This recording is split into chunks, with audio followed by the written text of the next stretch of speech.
Bien, je démarre ma présentation au début, si possible. Voilà, c'est en place. Bien. Je voudrais vous parler de l'économie du peering. Et en particulier, je voudrais évoquer les raisons pour lesquelles le peering, ça n'est pas gratuit. Quand est-ce que le peering en vaut la peine d'investir? Et je commence donc par le premier objectif, le peering d'une connexion entre deux dispositifs de réseau. Eh bien, ça n'est pas gratuit parce qu'il faut des personnels pour configurer et soutenir et entretenir les dispositifs de réseau. Et le personnel, ça n'est pas gratuit. Et puis, il faut également de l'énergie électrique et de l'espace. Et rien de tout cela n'est gratuit.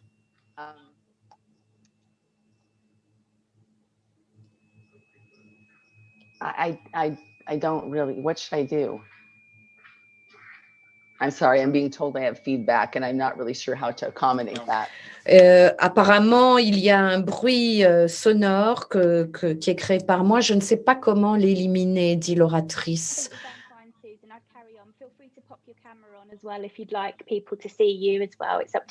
Et vous pouvez également mettre votre vidéo. Continuez, Suzanne, dit la modératrice. Et si vous voulez, voilà, pour que l'on puisse vous voir bien. Donc, j'en reviens à ma présentation. Et bien entendu, pour ces dispositifs de réseau, eh bien, il faut de l'énergie électrique et de l'espace et rien de tout cela n'est gratuit.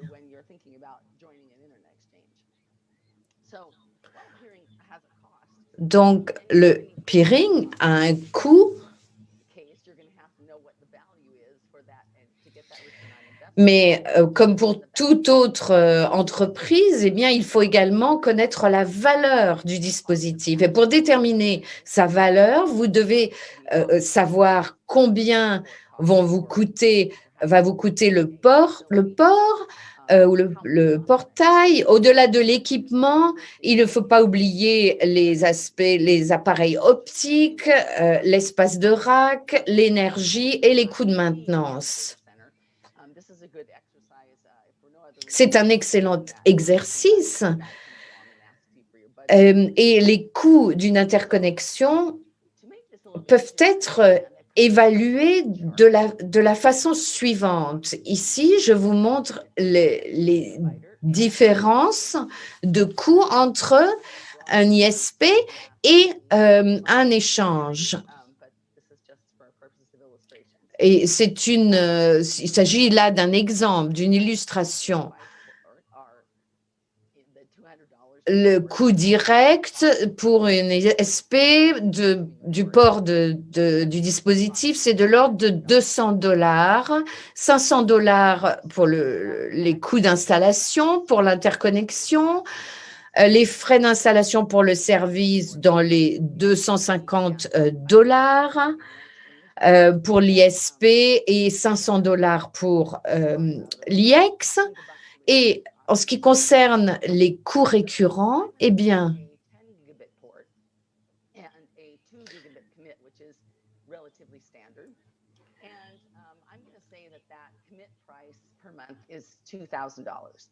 et j'estime pour un système standard le niveau d'engagement en mégabits par seconde à $2000 pour l'ISP et le coût de cet engagement, $2000 également.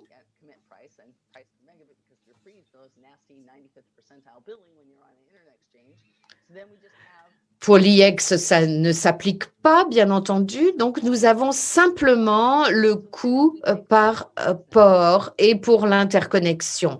Alors, si nous reprenons tout cela et nous avons l'information nécessaire sur le coût, on peut également calculer le retour sur investissement.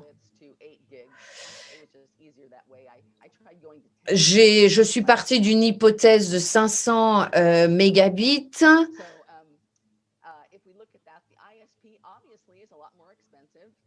L'ISP est beaucoup plus coûteux, bien entendu, le système ISP par rapport à l'échange Internet.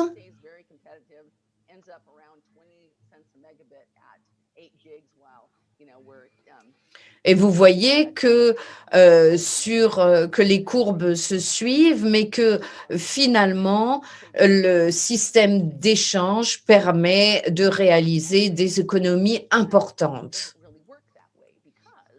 Mais est-ce que cela fonctionne véritablement comme cela? Parce que il faut qu'il y ait évidemment une certaine quantité, un certain volume de transit, parce qu'il y a une partie du trafic qui passe par l'ISP et une autre partie par l'IX. Et là, nous partons de l'hypothèse d'une répartition de 60%, 50% respectivement. Et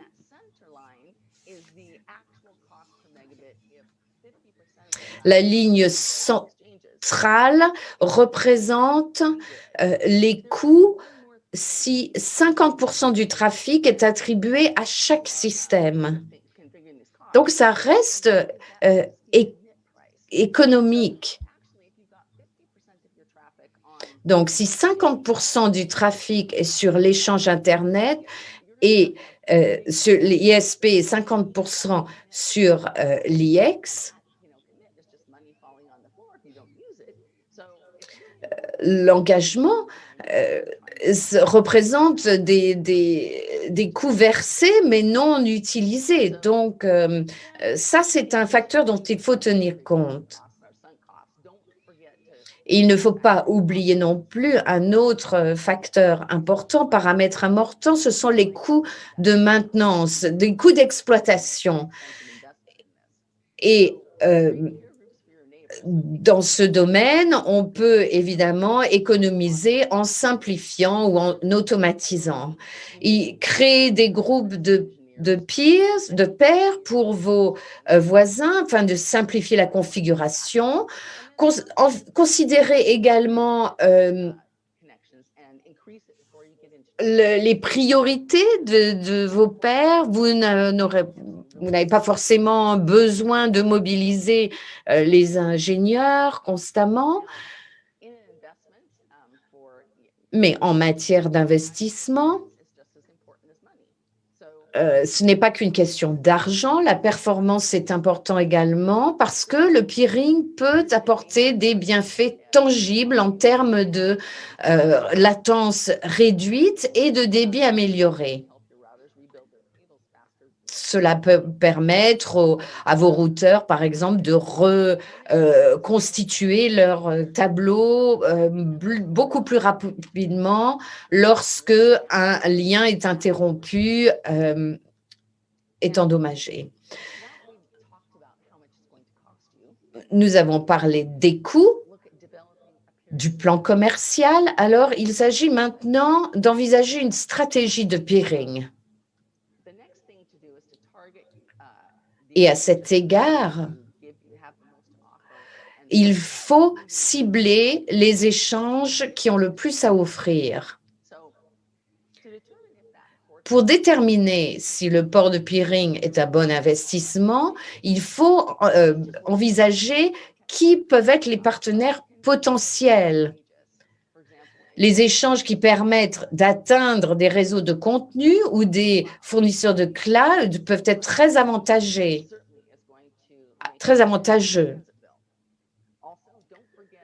N'oubliez pas non plus de peerer avec des réseaux cache comme Akamai, Fastly, Limelight et ainsi de suite. NetFlow ou SFlow peuvent vous apporter de nombreuses informations sur les plus hautes sources et destinations de trafic. Et armé de toutes ces informations, vous devez effectuer des recherches sur certains échanges.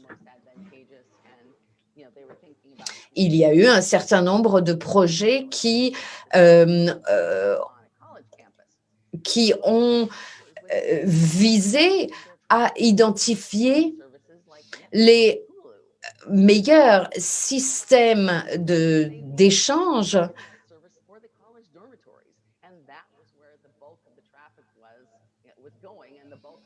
et sur un campus universitaire, eh bien, ce type de recherche a été effectué. Il s'agit là simplement d'un exemple. Alors, voyons quelques échanges.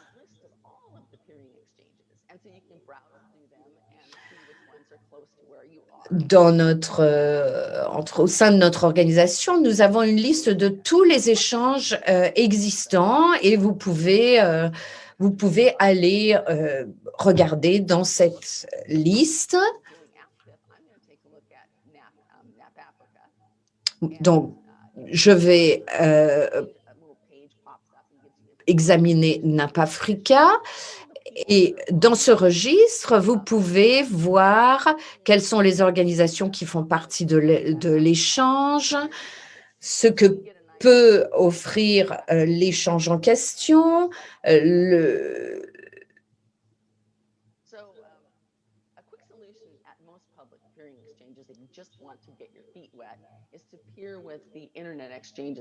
Une des solutions de base, c'est le peering avec un serveur de routage IX. Ça a des avantages. C'est que votre routeur n'a des séances de peering qu'avec les serveurs de routage.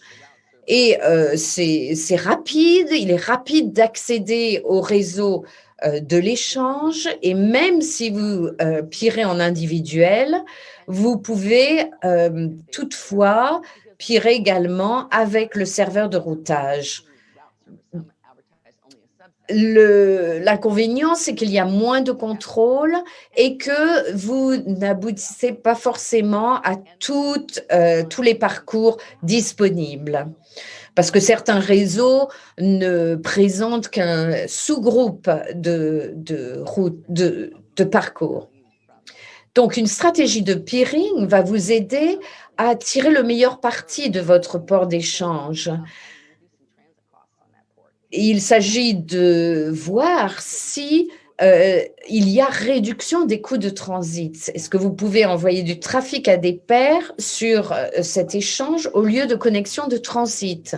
Est-ce qu'il y a amélioration de la performance? Est-ce qu'il y a une latence plus faible? Et en termes de capacité, est-ce qu'il y a une bande, davantage de bandes sur l'interface X et sur l'interface d'entrée-sortie de votre routeur?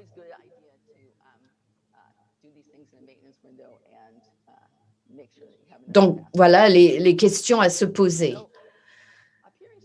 Donc, une stratégie de peering peut vous permettre d'envisager un horizon plus large. Et voici ce à quoi vous devez penser. Donc ici, il y a des réseaux verts avec un bureau satellite, c'est le petit bâtiment dans un autre pays, et il y a une connexion par l'Internet, une connexion Internet entre les deux, et les partenaires, eh bien, c'est le réseau en bleu. Donc, tout fonctionne, il y a une bonne connectivité. Et puis, le réseau vert découvre qu'il y a un IX qui communique directement avec le réseau bleu. Mais une fois que ce parcours devient la priorité, alors désormais, lorsqu'il s'agit de communiquer de faire le lien avec le bureau dans un autre pays, eh bien, il y a un parcours très long du trafic. Et Et c'est ce à quoi vous devez penser. Comment est-ce que vos modes de trafic vont être impactés lorsque vous allez établir une liaison avec un échange.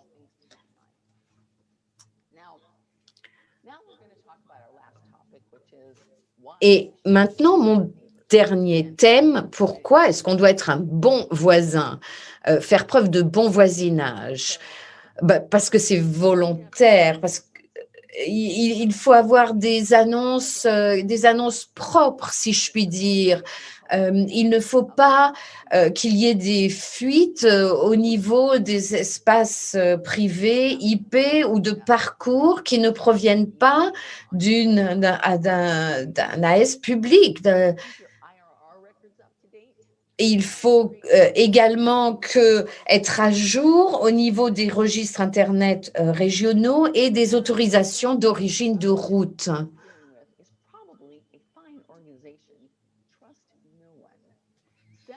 Et je dirais que vous ne devez faire confiance à personne, même si l'organisation avec laquelle vous allez vous associer est sans doute une excellente organisation. Il faut qu'il y ait des limites de préfixe maximales pour vos pairs et filtrer les parcours pour n'accepter que celles qui sont validées par l'AS du pair et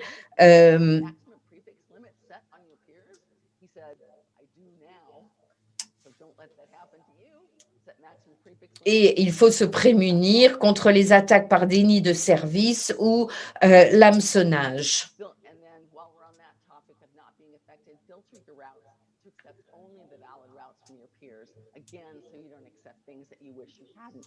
Et il ne faut pas accepter des choses qu'on ne doit pas accepter, bien entendu.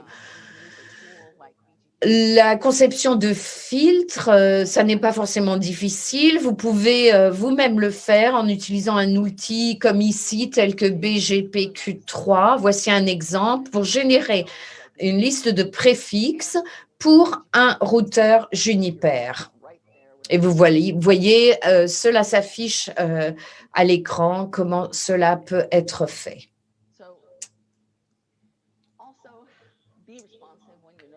Vous devez également réagir lorsque l'on vous met au courant d'un problème.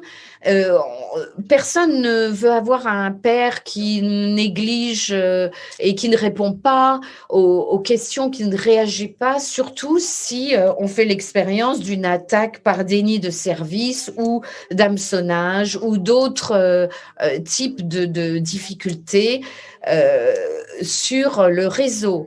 Et personne ne peut tirer profit sans votre permission. Il faut contrôler ces annonces. Et tous les réseaux ne voudront pas s'associer avec vous en peering. C'est généralement cela plus à voir avec leur politique, leur stratégie de peering et probablement peu de lien avec votre profil lui-même. L'Internet a eu 50 ans le 29 octobre. Les échanges de peering ont commencé à se former en 1993 lorsque le trafic public a commencé à utiliser l'Internet. Depuis, les échanges Internet restent tout à fait prisés. Même pendant la crise du Covid, 7 nouveaux échanges Internet se sont formés. Il y a des échanges, les échanges sont l'épine dorsale de l'Internet et améliorent la façon dont les réseaux de transit améliorent l'Internet d'une façon dont les réseaux de transit ne l'ont pas fait. Et les communautés qui se forment grâce aux échanges sont extrêmement précieuses. Voilà ce que je voulais vous dire aujourd'hui. En ce qui concerne l'économie du peering